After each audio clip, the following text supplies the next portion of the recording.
My name's Ethan Braid. Today we're going to look at how much taxable income you can expect to receive on a $2 million retirement portfolio. First, we're going to look at a 60-40 asset allocation so you can get an idea of what the income will be, the dividends off of your typical balanced retirement portfolio. And then we're going to look at a 50-40-10 that includes real estate. After you watch this video, you'll have a good understanding of what the amount of cash flow will be, taxable income, dividends and interest, off a $2 million retirement portfolio. I've been a financial advisor for over 25 years. I've met with over 300 wealthy families in my career, and it's been my experience that many people just don't know what to expect in terms of how much cash flow, how much actual income will they receive off of their retirement nest egg. So this video is aimed to help you understand what amount of actual income you can expect to get off your retirement portfolio.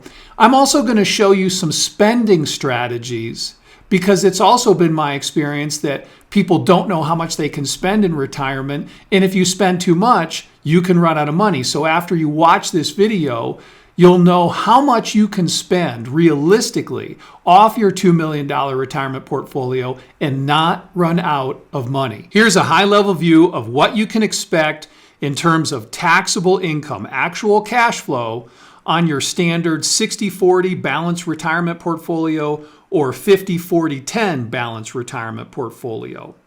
With this 60-40 balanced retirement portfolio, we're putting 60% in SPY ETF, the S&P 500, and on our $1.2 million, the dividend yield right now is 1.26%. We would expect $15,120 of actual cash flow, i.e. dividends, on 60% of the portfolio. The other 40%, we're using AGG. That's the entire bond market. This is the iShares ETF, AGG.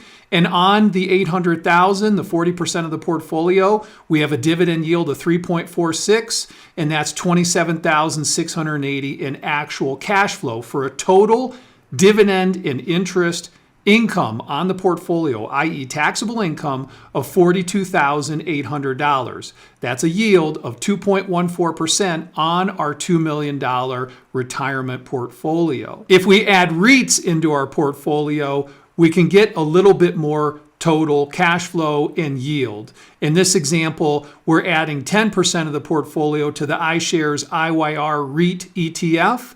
It has a yield of 2.79%.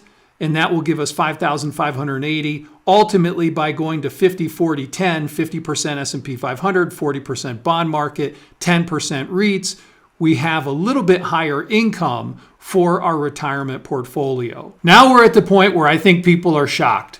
I think many people, when they find out how low the yields are on retirement portfolios, they scratch their head and say, how am I supposed to retire off of this? And the answer is that most people are spending principal and capital gains in addition to the income generated on their portfolio. If you look at some of the largest retirement portfolios, like balanced mutual funds, for example, you're going to find that the yields are consistent with what I have just shown you. Let's take a look at one, the Vanguard Balanced Index Fund, and compare that to the yields that we just looked at. Here's a summary for the Vanguard Balanced Index Fund.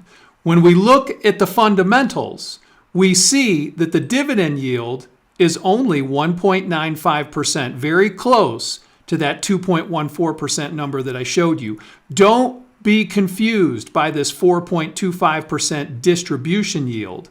That number includes capital gains from trades that were made in the mutual fund. So what do? You got $2 million, you want to retire, but the idea of spending only $40,000 or $45,000 a year of income isn't very appealing and doesn't cover your budget. Okay, so what do you do in that situation? You're going to need to spend more. But how much more can you spend without getting into trouble? Let me show you a couple illustrations for a $2 million portfolio using the Vanguard Balanced Index Fund over the last 25 years, a typical retirement time frame. Let's say that you retired in the year 2000 with $2 million. You invested your money in the Vanguard Balanced Index Fund, and you spent 5% every year and adjusted that spending for inflation over time. After about 22 years, you ran out of money. If you spent 4% instead of 5%, everything else held equal, then the person who retired in the year 2000 with $2 million in the Vanguard Balanced Index Fund today has $1.4 million. So just lowering your spending by 1% from 5 to 4 has a significant impact on the viability of your financial plan over the course of your retirement. If we take it a step further and reduce retirement spending to 3%, the illustration really turns out favorable. Now, this retiree is ending with $3.2 million after 25 distribution years. So if the actual income on your portfolio is only 2%, you can get away with spending a little bit more than that, say 3 or 4.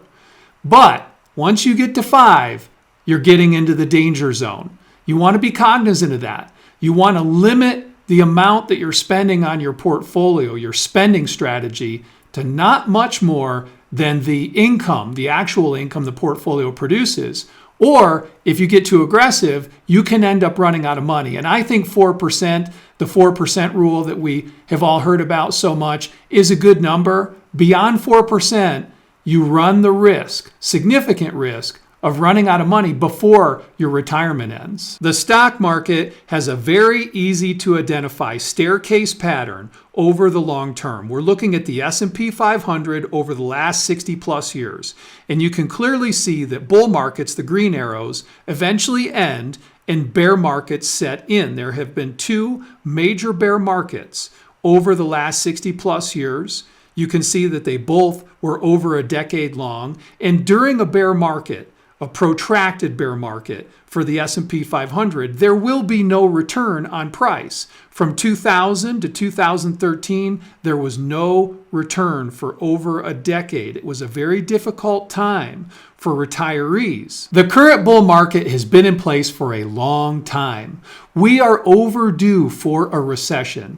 I believe the business cycle is real, and we will see a recession, and it may not be that far off. There are many signs indicating a recession could be lurking around the corner. The yield curve has been inverted for over 19 months. Yield curve inversion has preceded each of the last 8 recessions. It's something that you really want to take note of.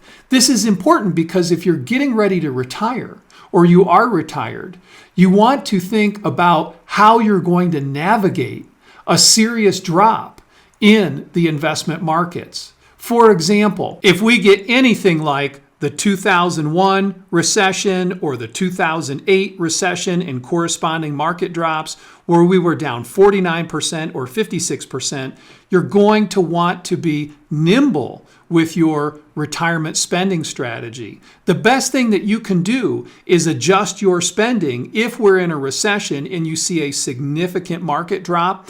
It would be a good idea to tap the brakes on how much you're spending on your portfolio. That will give your portfolio a much better chance to recover over time and protect you in the long run. So to sum it all up, the income that you receive on a $2 million retirement portfolio probably won't be as much as you need for your budget, and you're going to have to spend some amount of principal and capital gains over time. You want to be very sensitive to how much you spend in percentage terms. Beyond 4%, you run a risk of running out of money.